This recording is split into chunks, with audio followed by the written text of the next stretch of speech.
Do you want to know why you suck at talking to people? And let me give you a hint. It's not actually the things you say or how you say it. I'm not going to sit here and say every one of y'all, because some of y'all say some weird ass stuff. But a big part of it is that you don't listen. Now you're probably like, Bez, what are you talking about? You saying I'm not good at talking because I don't listen? yes. Understanding social cues. If you don't understand social cues, you're going to be terrible in conversation. Really, all you have to do is pay attention to the other person. And this is also what I mean by listening. But not even what they say, because they may not tell you. You may be like, oh, okay, I'm going to keep going. They haven't said anything to me. You have to see how they react. You have to really pay attention to what the other person is doing. Pay attention to their body language specifically, okay? If you start talking about something like you bring up anime. You're on a date with a girl and she's like, what do you like to do? Oh, I like to watch anime. She's like, oh, that's interesting. Then you start rambling on about anime. And before, she was sitting like this at the date looking at you. But then you start talking about fucking Goku and his Super Saiyan 3 transformation and how he completely butt the entire, I don't even know, freezes. And all of a sudden, she leans back and kind of starts going like this. She turns her feet away from you. What does that tell you, bro? Shut the fuck up. She doesn't want to hear it. She's probably not into it. And that's okay. You have to know when to stop. You have to know when it's okay to drop it. If you don't understand social cues, if you can't read the other person's body language, if you can't read the room, if you don't understand what's happening around you, you're going to be terrible at keeping conversations with people and developing relationships. If you're making somebody uncomfortable, if you're putting them in a situation where they don't really know what to say, if you're being extremely dry and you can't pick up on the cues that the other person is giving you with the way they look at you, their body language, the things they say, you will never understand that. It's the same thing that happens for people that try to hit on women and don't take no for an answer. I know you guys have seen some of those street interviews in the pickup channels where they go up to girls and they're like, hey, do you want to suck my right now? And then they put the mic in their face and then the girl's all uncomfortable and she's like, probably not. I'd rather not. But you know, it's all real weird. And at the end of it, like, he asked for her number and you could clearly tell she's not feeling him at all.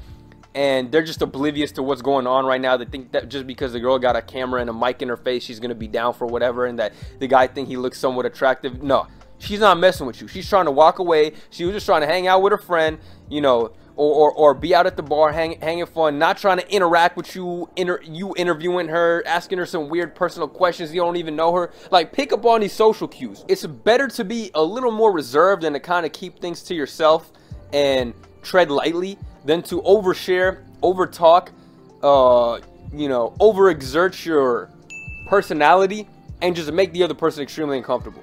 Hey, some people may not vibe with you, and that's okay, but you got to know your limits and when to stop and when to change direction in the conversation, when to go into something else, when to fall back, when maybe to stop talking. Maybe you've been talking too long, this person hasn't said a single thing. It's like you're just giving a monologue about your own life. Like, you need to understand these things. And you need to catch yourself doing it. I know it's easier said than done, but it's like, it's something you need to practice. And like I always tell you guys, the best way to learn is to go out and actually do these things. You could be mindful of this when you're talking with your friends who probably don't care as much, because even if you're being annoying or weird or awkward, you know, you already know these people. They're probably not going to get as upset at you. So pay attention to it next time you talk to them. You know, maybe you're doing too much and you can kind of tell by them. You fall back a little bit. And, you know, with them, it's probably not a big deal, but when you meet new people, it's going to be a big deal. First impressions are a real thing, and they matter a lot more than you think. I hate to say it, but a lot of people just look at us and have an opinion on us. So the way you present yourself and the way you come off in initial first impressions actually matters. And especially that first interaction when someone actually gets a chance to talk to you, don't fumble that bag.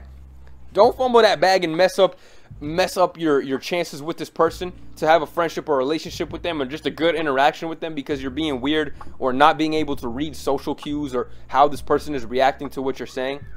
Hey, sometimes no matter what you're doing, they don't really seem into it. Whatever, walk away. This is your time. It's time to go, buddy. It didn't work out with this one, on to the next one. And this especially goes for asking women out. Like, you got to just take no for an answer and move on. A lot of people don't understand how to do that. People who do pranks on YouTube have no conscience. They drag some of these pranks out for too long, trying to be funny and whatever. And it's like they're making random people uncomfortable. Random people who just trying to go about their day uncomfortable. You need to understand social cues and be able to read them, read the room, read how people are feeling. That's how you become better in conversation. That's how you become better in every interaction you have. Just being able to read the situation based on body language and emotion. You're still going to have awkward situations and awkward interactions with people, no doubt. But know how to play it off. Know how to play it cool, know how to move on and not make it weird and not dwell on it. People get nervous and start, you know, doing too much. Like, Your best bet is if something goes wrong, something goes weird, just change the topic to something completely different. It's better to do that than to trying to force something onto her and not read the situation, and now you're making her uncomfortable and she feels weird and disincluded, and now you're rambling on and now you're on a date with yourself, you know? Read the room, read the person you're talking to. That's why I said really be interested in them, to the point where you can kind of tell what their emotion is like based off looking at their face. Think about what you do when you're in an uncomfortable situation. You kind of turn, you shelter yourself in, close yourself out from everybody. You trying to get away from there as fast as possible. If she seems like she's doing any of that and it's a change from what she was doing before that, you got to switch something up, my guy. Something changed. Something changed with her. Doesn't matter what it is. It doesn't matter who caused it, if it was you or not you, if it was just her in her head. But you gotta move on. You gotta stop. You gotta read the room, read the situation, understand what's going on. How the other person feels when you're talking to them is way more important than what you say. It's the same thing when you hear the saying, how you say something is more important than what you say, right? I'm sure you guys have heard that before. It applies in this case.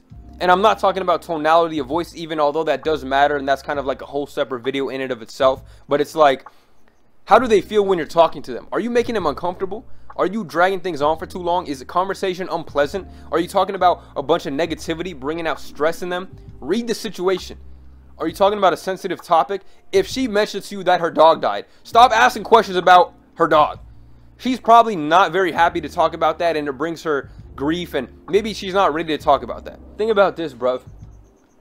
Who are your better professors in school? The ones that you walk into their class and from the beginning to the end they just do their thing monotonely like a robot no matter what the situation is, or the ones that kind of read the room and say, oh, y'all look tired, let's take a 30-minute break. Oh, you guys look disengaged, let's do this activity. Which ones are the better professors? Which classes do you have more success in, right? Probably the ones that read the room and understand the situation and adopt their needs to what their students are feeling, right? And that's how you should be in real life conversation. If you see this person is not interested, stop talking about whatever you're talking about. If they're disengaged, if they're upset, if they're getting irritated, move on. Read their body language, read the room, read the mood. Maybe you just got to walk away altogether. Not everyone's going to like what you have to say either. So just got to take your L and move on sometimes, man. Well, my camera overheated anyway, so I probably should have understood the social cue that it was my time to stop recording. This is the outro. I'm not even going to say anything here. I just wanted to let you know the video is over. So, subscribe, I guess. Peace.